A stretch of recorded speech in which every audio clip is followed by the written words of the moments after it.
Sabiendo que los seres humanos pueden acceder a su mundo interior, ¿cómo esos procesos se estudian desde el laboratorio? Jaime se reunirá con Pablo Villeque, quien además de médico, es director del Laboratorio de Neurociencia Social y Neuromodulación de la Universidad del Desarrollo. Pablo lleva años estudiando el cerebro humano y nos explica cómo la ciencia sabe que nuestro cerebro es social. Cuando empezaron las primeras investigaciones, sobre todo usando las técnicas de resonancia magnética funcional, vieron que había varias partes del cerebro que se activaban consistentemente en diferentes tareas que las personas tenían que interactuar con otras personas. Ahí partió el estudio de lo que se llamó el cerebro social. Ahora se sabe que es bien complejo y que involucra varias redes y varios circuitos. Podríamos decir que las principales son dos. Una es una red que tiene que ver con los aspectos más emocionales e interoceptivos de percibir el cuerpo, que se denomina la red de saliencia, y otra red que tiene que ver más con la interacción propiamente tal, con poder entender el mundo interno de las otras personas, que se llama la red de mentalización.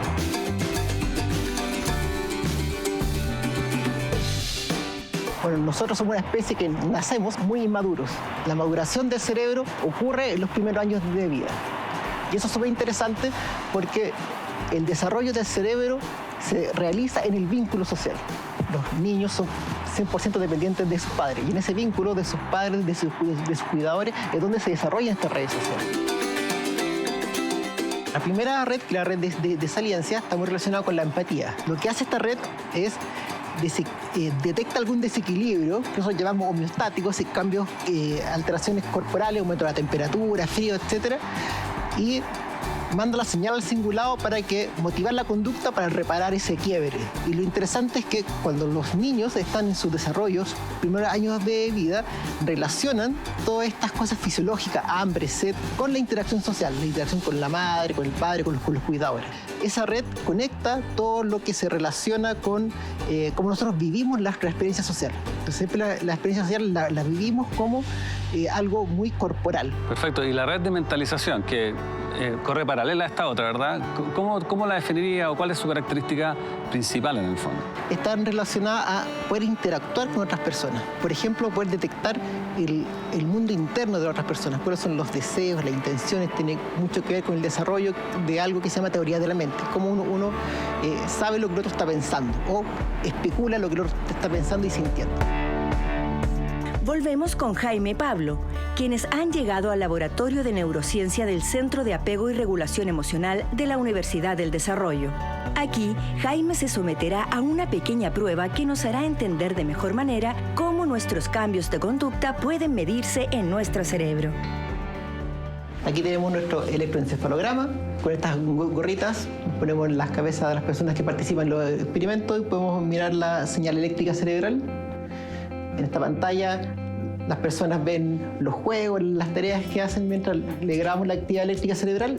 Podemos ver la actividad relacionada con dónde está mirando y la reacción de la pupila cuando está mirando algo, por ejemplo, que le llama la atención. Las cosas que están relacionadas con la red de saliencia, las más salientes, hacen una dilatación pupilar y eso se mide y se pueden ver ahí la relación con la actividad cerebral.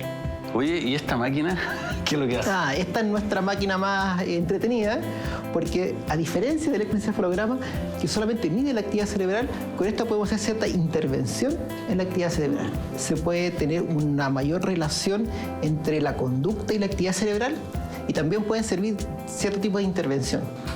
Ahí está la cosa. Aquí está. Perfecto. Aquí hay una bobina, cables.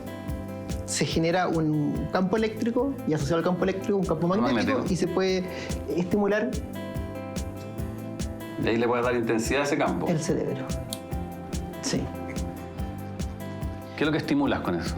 ¿Y qué es lo que estimulamos? Estimulamos las neuronas. Si estamos estudiando, por ejemplo, la red de mentalización, buscamos un área que es muy relacionada a la red de mentalización, que es la unión temporoparietal, y lo podemos estimular con cierto patrón de estimulación mientras las personas están, por ejemplo, jugando un juego con otras personas en el computador. Y lo que podemos ver es que si la estimulación de esa área cambia cierta conducta de la persona. Entonces ahí podemos tener una relación entre la actividad cerebral específica de un área o una red con su conducta. Súper. Oye, yo cuando hice mi doctorado utilicé estas redes en mí. ¿Puedo hacerlo ahora hoy día? Por supuesto, por supuesto. Vamos a hacerlo. Ya, vamos.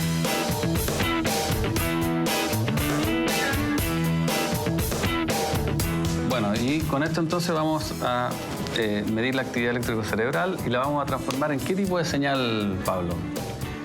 Claro, aquí lo que vemos al final es una señal en el tiempo de la actividad eléctrica de los volts, ¿no es cierto? ¿Cómo me veo? Es espectacular. ¿Y qué zona del cerebro puedo evaluar con esto? ¿Puedo evaluar todo el cerebro o una parte de él? Generalmente una parte de él, que es la parte más superficial, y lo más interesante del encefalograma es que más que ser específico, estudiar un área en particular, lo que estudia son las redes funcionales, la red frontoparietal, por ejemplo, la red de mentalización como un todo, porque es un funcionamiento más global. Bueno, todo esto es para que ustedes puedan ver cómo funciona un electroencefalograma. La verdad es que se siente bastante cómodo. Creo que es un buen instrumento para poder medir la actividad del cerebro en personas haciendo otras cosas. Y yo ahora voy a intentar resolver unas tareas para ver cómo está funcionando mi cerebro. Espero que bien. Yo asumo que está todo perfecto. Me voy a poner en manos aquí de los expertos para conocer el funcionamiento de mi cerebro.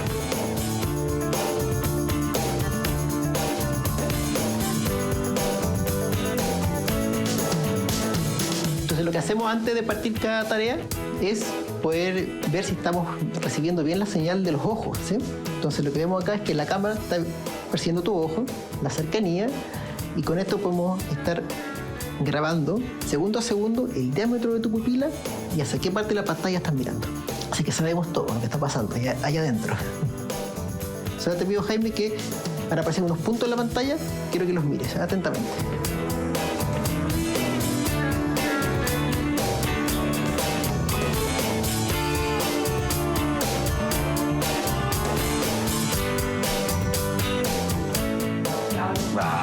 Perfecto. Sí, muy bien, muy bien. Nosotros trabajamos mucho con juegos entre personas. Digo, las personas están acá jugando, pero con otra persona online. Algo importante a mí me parece acá que tenemos múltiples medidas. Una medida del comportamiento, una medida de la pupila y otra medida de nuestro cerebro, ¿verdad? Y lo complementamos con experimentos previos que hacemos en la clínica alemana para poder ver la anatomía de cada cerebro, de cada sujeto, a través de la resonancia magnética, y también una actividad especial que se mide en la resonancia magnética, que es la actividad metabólica. Entonces todo eso lo complementamos para tener una mejor visión de lo que está pasando, cuál es el mecanismo cerebral subyacente a las conductas complejas y las conductas sociales.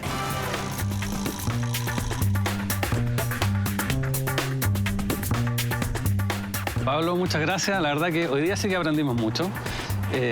Yo al menos aprendí que nuestro cerebro social tiene una red de saliencia y una red de mentalización, y con estas ideas nosotros vamos a trabajar luego en otros programas. Vamos a hablar de emociones, vamos a hablar de mentalización, pero claramente nuestro cerebro es una fuente importante de esta idea que estamos tratando de conocer, que es si estamos o no nacidos para estar conectados. Así que te agradezco mucho toda la información que nos diste hoy día y la amabilidad que tuviste de recibirnos en tu laboratorio. No, muchas gracias a ti, muchas gracias por explorar estas temáticas que son tan apasionantes.